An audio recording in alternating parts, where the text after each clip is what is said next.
देखिए बाज़ार में इस समय जो बड़ा ट्रेंड है वो पॉजिटिव है और इसके बीच में इंट्राडे ट्रेंड नेगेटिव। देखिए मार्केट में ना 3 तरीके के ट्रेंड होते हैं, बड़ा ट्रेंड, मीडियम टर्म ट्रेंड और छोटा ट्रेंड। बड़ा ट्रेंड पॉजिटिव है लेकिन इंट्राडे का थोड़ा सा नियर टर्म का ट्रेंड हल्का सा नेगेटिव हुआ है। वो आपको स्क्रीन बता रही है क्योंकि उसका सबसे बड़ा एग्जांपल क्या होता है, आपका पैसा कैसे बन रहा है। आपका पैसा बन रहा है अगर आप लॉन्ग पोजीशन होल्ड कर रहे हैं लेकिन इंट्राडे में आप शॉर्ट कर रहे हैं। अगर आप इंट्राडे में शॉर्ट कर रहे हैं पिछले 2-3 दिनों से तो पैसा, और खास तौर से 2 दिनों से, थर्सडे को भी अगर आप देखें हम डे हाई से 200 पॉइंट फिसल कर बंद हुए थे निफ्टी पर।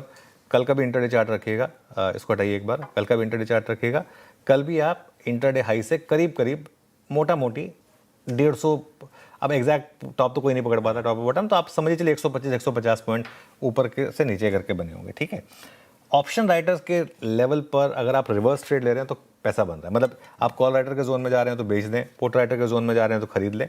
और अगर आप देखिए बहुत लोग हैं जो इस तरीके के 60-70-80 पॉइंट के मुंह से खुश होते हैं, वो आपके हिसाब से बनता है। लेकिन मुझे ना इस तरीके की मार्केट में मज़ा नहीं आता। मुझे मार्केट में मज़ा आता जैसे वो मार्च वाला मार्केट था या वो अप्रैल वाला मार्केट, वो ट्रेंड को पकड़ने, वो ट्रेंड जो 1000-1500 पॉइंट का हो, वो उसमें मज़ा आता है। ठीक है, लेकिन अभी जब तक बड़ा ट्रेंड पॉजिटिव है शॉर्ट को कैरी मत करिए। हम इंट्राडे में 2 दिन से शॉर्ट का व्यू लिया हमने, लेकिन क्लोजिंग में न्यूट्रल व्यू लिया कि नहीं, क्लोज आप आराम से जाइए, कल आपको फिर वापस मौका मिलेगा। ठीक है, कल भी हमारा व्यू यही था कि इंट्राडे में शॉर्टिंग के मौके हैं लेकिन कैरी मत करिए, न्यूट्रल जाइए। स्क्रीन पर आपको मूव मिल रहा है, क्या दिक्कत है। बैंक निफ्टी में बड़ा ट्रेंड जो है वो 57,100 के नीचे बंद होने पर ही होगा। ये थोड़ा सा गलत तरीके से लिख दिया गया, मतलब 57,000 के नीचे बंद होगा तभी चेंज होगा बैंक निफ्टी में बड़ा ट्रेंड। ठीक है, निफ्टी आईटी जो है ये अभी भी अगर आप देखें तो बाजार का सबसे बड़ा पेन पॉइंट है। और निफ्टी आईटी में मैं एक चीज़ मैं ज़रूर कहूँगा, मार्केट को रत्ती भर कॉन्फिडेंस नहीं है और हर लेवल पे शॉर्ट करने पे पैसा बन रहा है यहाँ पर। ठीक है, और जितनी रैलियाँ हुई हैं वो सारी की सारी फेल हुई हैं। इवन ये वाली रैली भी अब फेल होने के साइन है। एटलीस्ट क्लोजिंग बेसिस पर तो हम आ गए हैं ऑलमोस्ट नए लो पर। कल मुझे लग रहा है लेकिन परसिस्टेंट वाली जो खबर थी उस पर मार्केट ने थोड़ा ओवर रिएक्ट किया है।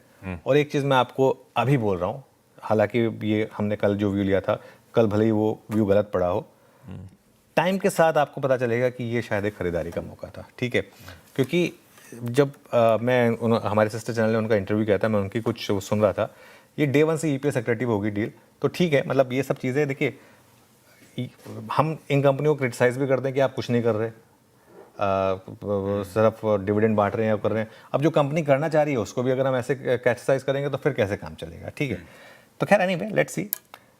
अच्छा, एक और चीज़, इंडिया विक्स और मार्केट ब्रेथ, इन दोनों पर नज़र रखें।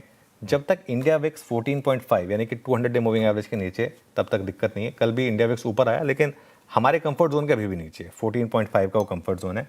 मार्केट ब्रेथ खराब जरूर हुई है लेकिन अभी भी कोलैप्स नहीं हुई है, तो ठीक है।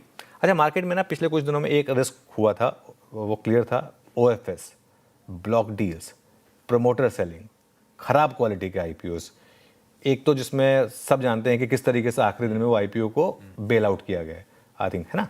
तो उस तरीके के आईपीओस का एक रिस्क, ब्लॉक डील्स। अच्छी बात यह है कि कल से ट्रेडिंग विंडो बंद हो रही है, तो कल से वो प्रमोटर्स की सप्लाई एटलीस्ट 45 डेज के लिए बंद हो जाएगी, मोटा मोटी। वो 45 डेज अर्निंग सीन चलेगा तो तब तक प्रमोटर की सेलिंग बंद हो जाएगी, तो वो भी आपके लिए थोड़ा सा पॉजिटिव हो जाएगा लिक्विडिटी के हिसाब से।